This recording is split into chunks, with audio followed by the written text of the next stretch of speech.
Vamos a iniciar. Perfectísimo. Entonces hablamos de nuestro buen amigo Bernard Riemann. Bernard Riemann. Ayer estábamos hablando de él, platicamos de él. Vamos a hacer esta lectura acerca de este matemático, personaje genial. Como todas estas personas son fuente de inspiración, ¿sí? Vamos a tomar algunos otros, vamos a hablar, por ejemplo, de Gauss, vamos a hablar, por ejemplo, de Hipatia en su momento, vamos a hablar, por ejemplo, de Agnesi, en fin, de Cauchy, etc. Dice, Bernard Riemann recibió su doctorado, este PhD significa filósofo y doctor, ¿sí? Recibió su doctorado en filosofía bajo la dirección del legendario Gauss. ¿Quién es Gauss? Carl Friedrich Gauss, uno de los tres más grandes matemáticos de toda la historia. ¿Sí? Luego vamos a platicar de él. Está buenísimo todo esto. ¿Sí? Ahí dejamos algunas cosas. En la Universidad de Gotinga. Y se mantuvo ahí para enseñar. O sea, ahí se quedó como profesor. Gauss, quien no tenía el hábito de elogiar a otros matemáticos, habló de Riemann o dijo que Riemann era una persona creativa, activa y una mente verdaderamente matemática, gloriosamente, con una originalidad gloriosamente fértil. La definición 2 de la integral que usamos es debida a Riemann, o sea, esa notación de las sumatorias infinitas se la debemos a Riemann. Él también hizo muchas otras contribuciones a la teoría de funciones de variable compleja, a los fundamentos de la geometría. El concepto de Riemann en el espacio y la geometría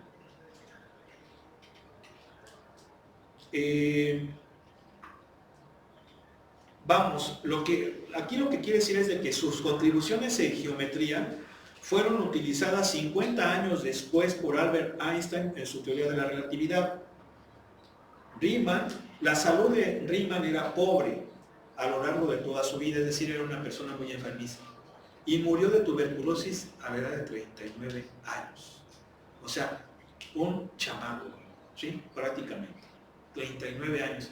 Y prácticamente el trabajo que hizo él en esos 39 años fue enorme. Yo ya les había platicado que el concepto, bueno, la herramienta principal de cálculo es el límite. La derivada es un límite a cero, ¿sí? La integral es un límite al infinito. Pero ambos son límites. Y si bien Newton, Leibniz y esos grandes matemáticos como los Bernoulli, como Taylor, como Barrow, sabían lo que era límite, su idea de límite era muy burda, muy burda. Ellos decían, no, pues es que se acerca mucho, ¿no? Se acerca mucho y prácticamente si los restamos nos da casi cero, ¿sí? Bueno, estamos hablando del concepto fundamental del cálculo. Es decir, la piedra angular, tú tienes que tener una definición muy formal de lo que es el límite. Y esa definición la planteó Cauchy, Agustín de Cauchy, que fue un matemático francés. Curiosamente, casi también contemporáneo de Riemann. Bien, pues de esa forma, Cauchy dio la definición rigurosa del límite. Pues quien da la definición rigurosa de la integral, por así decirlo, fue Riemann. ¿Y cómo la dio? Con la definición 2, que es la que está acá. Esto se lo debemos a Riemann. Es decir, sabemos que Newton, Leibniz, pero principalmente Newton, sabía lo que era la derivada, lo que era la integral.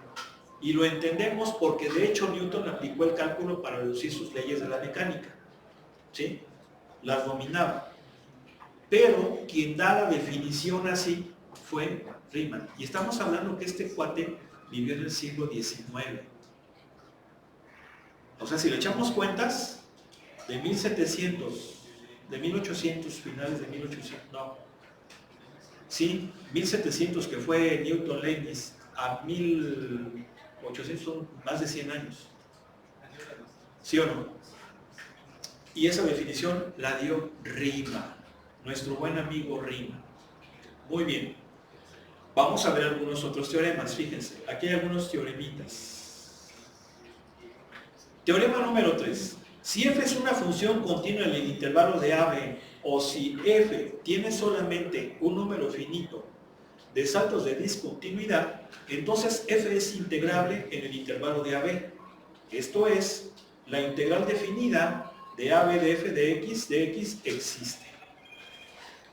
Bien, ¿qué es lo que nos dice este teorema? Lo que hemos visto es que la integral es el área bajo la gráfica de la función con respecto al eje x. ¿Sí?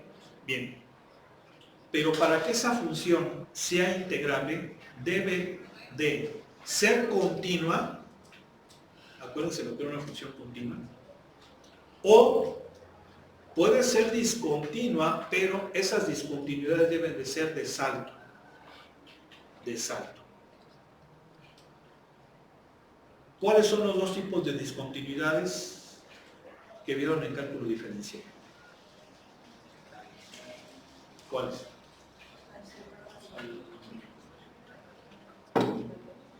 ¿Cuáles?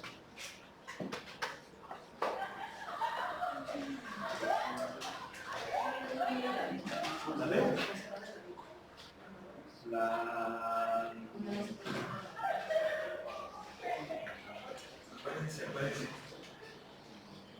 ¿Se acuerdan que hay funciones? ¿Funciones qué? Bueno, hay muchos tipos de funciones, pero hay unas funciones especiales. Bueno, la función escalón es un tipo especial de función, ¿sí? Que sirve como apagador de sensores. No. Miren, una discontinuidad finita o de salto, hay dos tipos de discontinuidades finitas o discontinuidades infinitas. ¿Sí? Las discontinuidades finitas son discontinuidades que se les conoce de salto. Por ejemplo, si yo tengo esta función,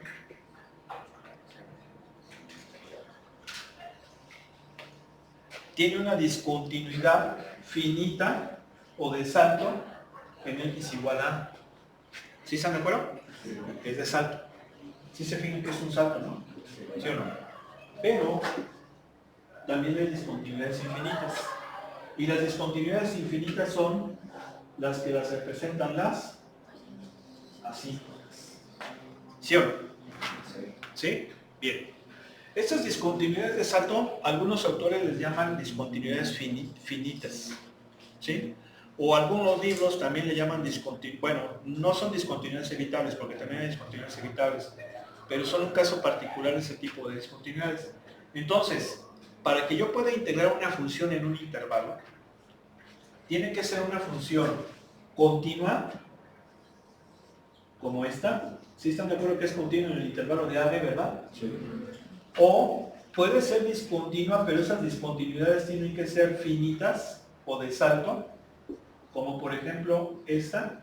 Esta sí la puedo integrar en el intervalo de B a C, porque si bien tiene una discontinuidad de salto, no hay bronca. Pero estas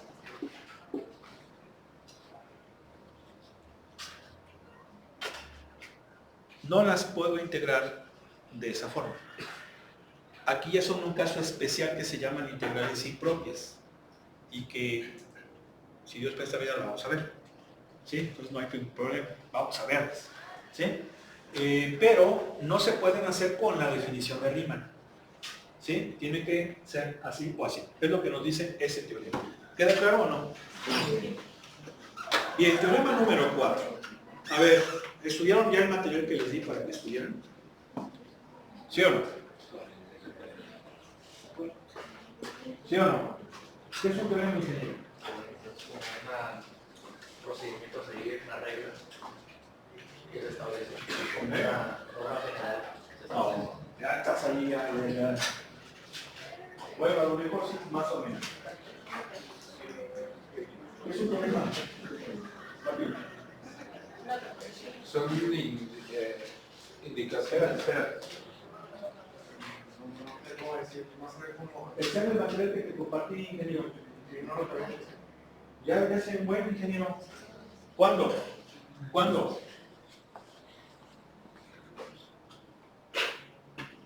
A ver, no te hagas ingeniero tú.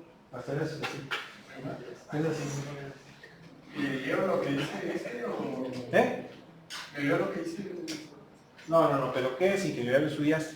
Ah, bueno, es que yo lo que había entendido que era como, o sea, como una regla o una oración que se tiene que hacer y que cumple ciertas, o sea, no sé. A ver, dices ingeniero. Que ¿Qué vas a decir? son la teoría de la palabra, como indicaciones o pues sí, indicaciones para poder seguir un procedimiento. ¿Instrucciones? No, eso sería un algoritmo. Pues, Si no estoy mal, un teorema tenía dos partes, la hipótesis y la tesis. La hipótesis es la proposición o lo que se quiere demostrar, mientras que la tesis es el conjunto de, por así decirlo, de los que Ya ya equivocas existen. ahí. La hipótesis es lo que se supone Ajá, y la tesis es lo que se pretende demostrar. sí. ¿Sí? O sea, un teorema prácticamente son las leyes de la matemática, al igual que los axiomas, pero me refiero a que son leyes porque las obtienes a partir de axiomas o de otros teoremas. ¿Sí? Entonces son como las leyes de matemáticas, pero las leyes demostrables, porque la matemática también tiene leyes que no necesitan demostrarse, que vienen siendo los axiomas o los postulados, ¿sí? Pero eso hay que entenderlo, ¿sí? Entonces son teoremas, son leyes de la matemática demostrables. Entonces este teorema dice, si f es integrable en el intervalo cerrado, fíjense cómo es intervalo cerrado en el anterior también, de a b, entonces la integral de a b de f de x es igual al límite cuando n tiende a infinito de la sumatoria desde igual a 1 hasta n de f de x y décima delta x. Esto ya lo sabemos, ¿sí o no? Donde delta x es b menos a sobre n y x y décima es a más y delta x. Esto ya lo sabemos, ¿sí o no? Ya lo dominamos muy bien. Ok. Bueno, pues ahora la vamos a usar de forma diferente. Pero antes de usar esto de forma diferente, tenemos que entender estas cosas. Aquí tenemos ¿qué cosa? ¿Tenemos qué cosa? Rápido. ¿Cómo se llaman? Sumatorios. Ya hemos manejado sumatorias en este curso, ¿verdad? ¿Sí o no? Lo manejamos en los ejercicios anteriores.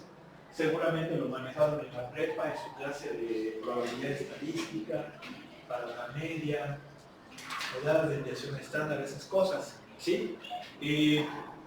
Este signo de sumatoria se lo debe a Leibniz, ¿eh? O sea, Leibniz fue un cuate bien, en toda la extensión de la palabra chinguetas, ¿sí?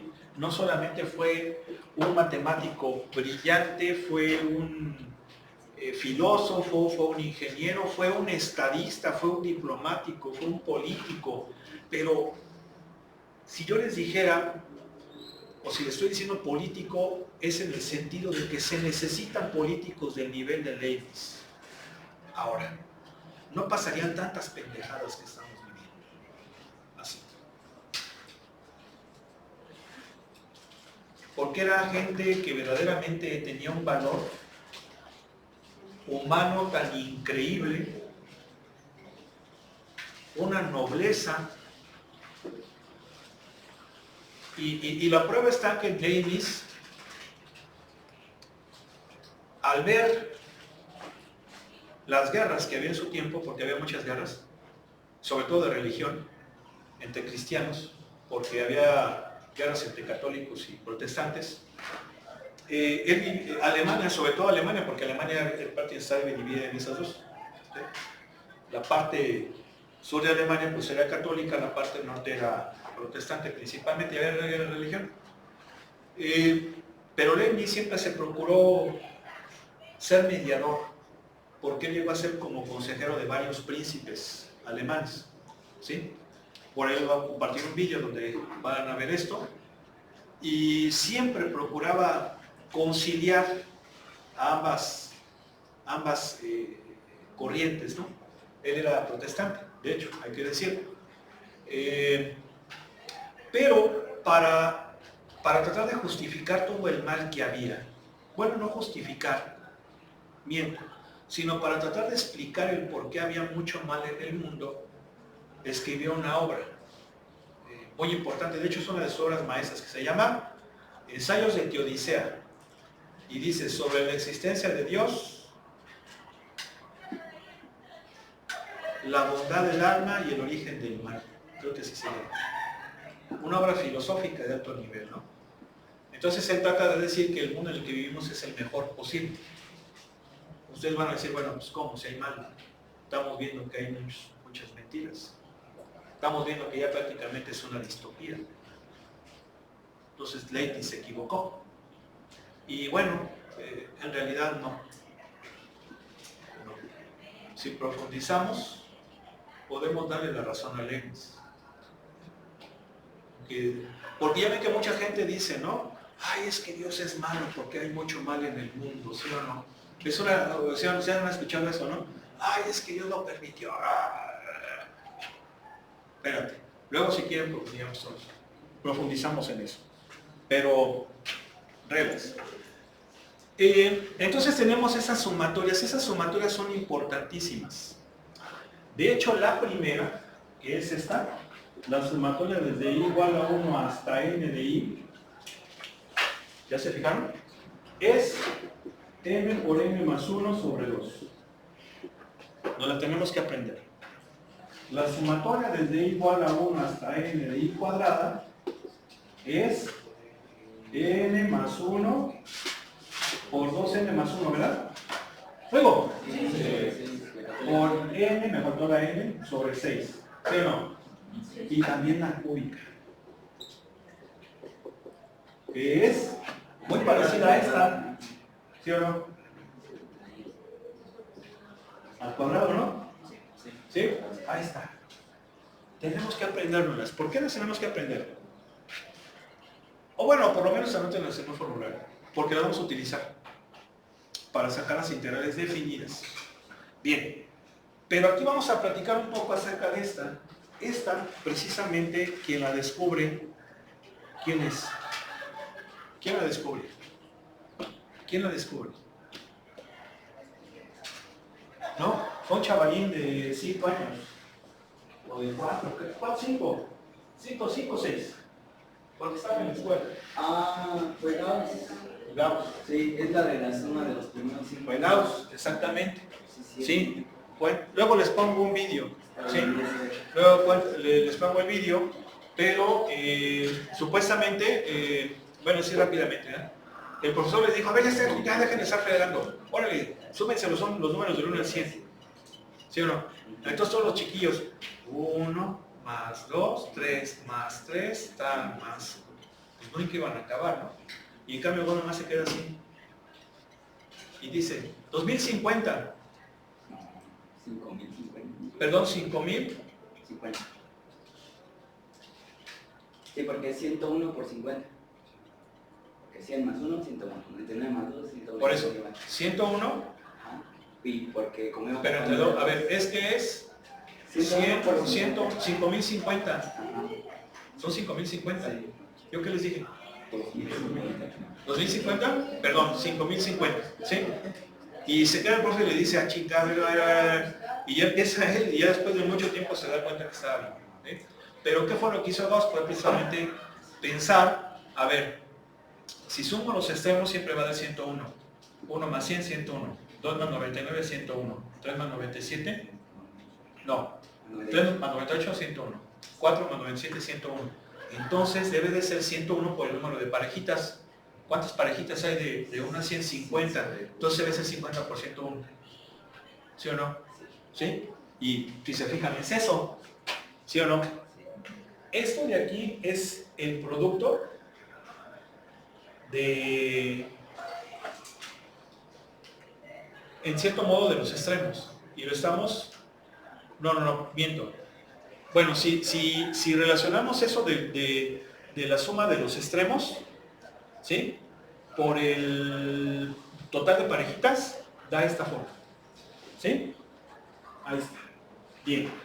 La de los cuadrados, bueno, pues es también, no sé quién la descubrió, pero básicamente siguiendo ese principio se obtiene bajo la misma estratagema de la cúbica, también hay de la cuarta, de la quinta, pero aquí no las vamos a usar, por lo tanto significa que solamente las vamos a utilizar para funciones que sean hasta x cúbica, ¿sí? Porque a fin de cuentas lo que vamos a ver no es otra cosa más que didáctico, ¿sí? No es que sí vayamos a evaluar las integrales. Bien. Pues bien, aquí tenemos algunas propiedades que sí es importante que las anoten en su solucionario. La sumatoria desde igual a 1 hasta n de un número es igual a el número por n. ¿Quién es n? Pues el total de números que estoy sumando. Pero a ver una cosa aquí antes de que continuemos. ¿Por qué y no x? ¿Por qué no es cosas como esta? A ver, esto ya lo hemos explicado. ¿Por qué y no x? O sea, ¿por qué no es así? Ya lo hemos dicho. ¿Por qué? ¿Ven? ¿Por qué? Eso es importante. A ver, los que ya han utilizado, ¿quiénes no han utilizado la sumatoria antes? Rápido. ¿Quiénes no han utilizado la sumatoria antes? Yo. ¿No la has utilizado? ¿En la prepa? ¿No? ¿Y en estadística? No llevé estadística apenas ahorita. ¿Todos los demás sí? Bien, entonces me pueden responder. ¿Por qué utilizamos N, M y J? También, o K, ¿sí o no? Algunos manejan K. ¿Por qué solamente I, J, K, M, N? Ya lo hemos dicho. No. Creo que había leído algo sobre eso. Creo que lo dividen en 3 partes. Creo que las últimas lo utilizan para variables. Para así decirlo. ¿Eso dónde lo viste? Lo leí, no me acuerdo dónde. Las de... es que cada una tenían 3. Tienen que hacer eso. Leer. No esperarse a que se lo diga. Y se van a esperar a que se lo digan. Y yo ya lo he dicho varias veces, incluso lo dije aquí. Les dije, las últimas letras del alfabeto se utilizan para variables reales. Las letras que están a la mitad para valores enteros. Por eso es I, J, K, L, M, N. Variables enteras. Por eso son las que se utilizan en estadística, en probabilidad, porque son enteros. Tienen su razón de ser. No es algo bueno. ¿Sí? Las letras que están 3/4 partes, R, S, T, son parámetros. Las letras que están al principio son para valores constantes. Eso ya lo hemos explicado. ¿Sí o no? Por eso es que es así. Bien. Bueno, pues esas propiedades tenemos que conocerlas bien. Vean la 8, ¿sí? La sumatoria es de igual a 1 hasta n de un número c, es n por c, donde n es el número de elementos que se están sumando, ¿sí? Bueno, no el número, miento. Sí, más bien sí es el número, porque va desde 1 hasta tal, ¿sí? La número 9, si se fijan, si yo tengo una constante en una sumatoria, donde esa constante multiplica la cantidad variable, ya la puedo sacar de la sumatoria. La tercera es la propiedad de linealidad. Si yo tengo una sumatoria de sumas, es la suma de las sumatorias. La número 11 también es una propiedad de linealidad, pero con la resta. Sumatoria de una resta es la resta de las sumatorias. Aquí falta una importante que debo de poner y es esta. La sumatoria desde igual a 1 hasta n de 1, ¿sí? ¿Qué es n? ¿Sale? ¿Sí está? No, esto se parece a la de... Sí, se parece a la pero propiamente no está. ¿Sale? ¿Sí? Ahora, una cosa también. Seguramente ustedes, sobre todo en probabilidad estadística, vieron que no tenían los límites, simplemente también estaban las sumatorias. Por ejemplo, la media, generalmente la ponen así, ¿no? ¿Sí o no? Sí. Pero no dicen de 1 hasta n. Bueno, cuando no se ponen los límites de la sumatoria, se asume que son todos. ¿Sale? Se asume que son todos. Y entonces eso tenemos que entenderlo porque también lo vamos a utilizar. Bueno, fue un placer haber estado con ustedes. Que pasen buena tarde. Un momento, nos vemos mañana.